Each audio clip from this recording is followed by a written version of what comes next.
सतगुरु की प्यारी नवाजी, प्यारी सात संगत जी, प्यार से कहिए धन्यंकार जी।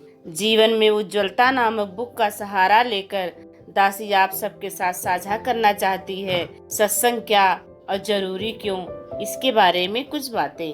सत्संग क्या है? संत महात्मा समझाते हैं कि सत्य का संग सत्संग है। सत्य जो सिर्फ पार ब्रह्म परमेश्वर है, इसके अलावा जो कुछ भी हम इन आँखों से देख पाते हैं वह सत्य है। जो भी इस सत्य प्रभु को जानकर इसका गुणगान करते हैं, इसकी चर्चा लीला भजन मनन में सम्मिलित होते हैं, ऐसे प्रभु प्रेमियों का एक समूह बन जाता है। ऐसे संतों महात्माओं का जो इस परमात्मा को अंग संग जानकर मानकर इसके रंग में रंगे रहते हैं, उनका संग करना, उनके साथ उठना बैठना, उनमें शामिल हो जाना सत्संग है। जिस तरह शरीर में रहने वाले पानी को पानी चाहिए, उसी प्रकार शरीर में रहने वाली आत्मा को परमात्मा चाहिए, जो कि आत्म तत्व का पति कहलाता है। इसी परमात्मा का संग आत्मा की प्यास बुझा सकता है और परमात्मा को सत्संग के माध्यम से प्राप्त किया जा सकता है।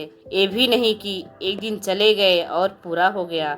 जैसे पानी रोज पीना पड़ता है क्योंकि जीना पड़ता है ना, उसी तरह सत्संग भी जरूरी होता है। जैसे कहा गया है कि एक घड़ी आधी में पुनियाद, कबीरा संगत साधु की कटे कोट अपराध। जन्मों जन्मों के पाप सत्संग से धुल जाते हैं। जैसे दर्पण केवल चेहरे पर लगे दाग को दिखलाता है, उसे साफ हम किसी साधन से करते हैं, वैसे ही साथ संगत तो हमारे हाथ में स्वयं को देखने के लिए दर्पण पकड़ा देती है। अपनी बुराइयों कमजोरियों को दूर करने के लिए दृढ़ संकल्प और प्रयास हमें स्वयं करना है। जैसे सूर्य के सामने बड़ी से बड़ी ट्यूब या बल्ब की रोशनी की कोई अहमियत नहीं रह जाती, उसी तरह सतगुरु के दिव्य वचनों के सामने मन के मायावी विचार अपने आप ही अपनी तुच्छता का एहसास कराने लगते हैं। जैसे अवतार माड़ी में भी कहा गया है कि संत के संग से जीवन खेती में होती हरियाली है, साधु संग से मिटे गरीबी आ जाती खुशहाली है। हम स्वर्ग और मोक्ष का सुख चाहते हैं, वह कहीं नहीं सत्संग में मिलता है। जैसे रामचरितमानस में भी लिखा है, तात स्वर्ग अपवर्ग सुख धरहु तुलाए के अंग, तुलन ताहि सकल मिली जो सुख लव सत्संग। हे तात, स्वर्ग और मोक्ष के सब सुखों को एक तराजू के पलड़े में रखा जाए तो भी वे सब मिलकर दूसरे पलड़े में रखे हुए उस सुख के बराबर नहीं हो सकते जो क्षण भर के सत्संग से हो सकता है। देवता भी भगवान से वंदना करते हैं और कहते हैं, बार बार बर मांगहूँ हरस देव श्री रंग, पद सरोजयन पापनी भक्ति सदा सत्संग। हम आपसे बार बार यही वरदान मांगते हैं कि हमें आपके चरण कमलों की अचल भक्ति और आपके भक्तों का सत्संग सदा प्राप्त हो। शारीरिक उपयोग सत्संग के लिए नहीं हुआ तो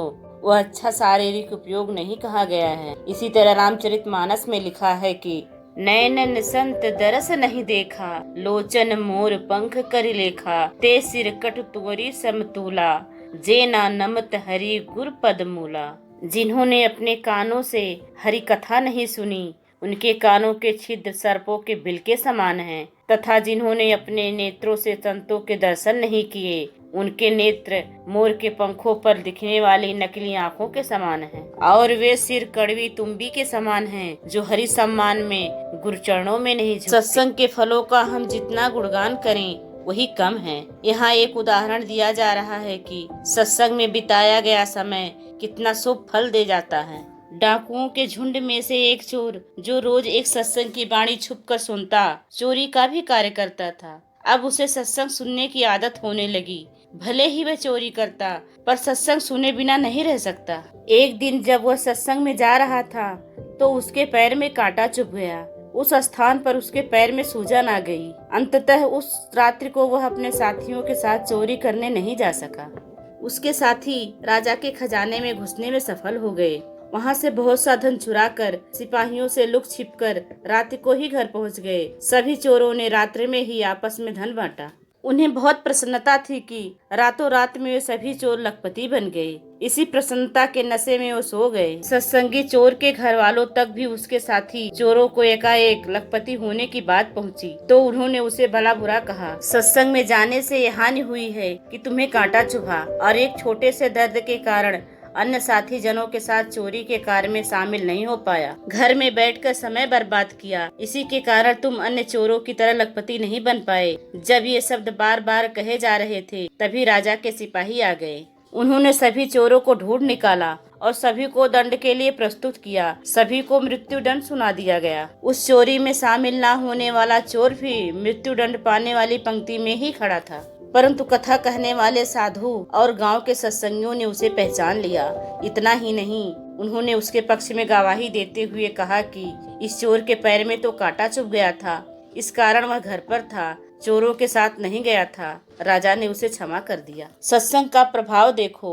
यदि हम प्रभु की महिमा में थोड़ी देर भी बैठ जाएं, तो निश्चय ही प्रभु हमें अनेकानेक संकटों से बचाते हैं।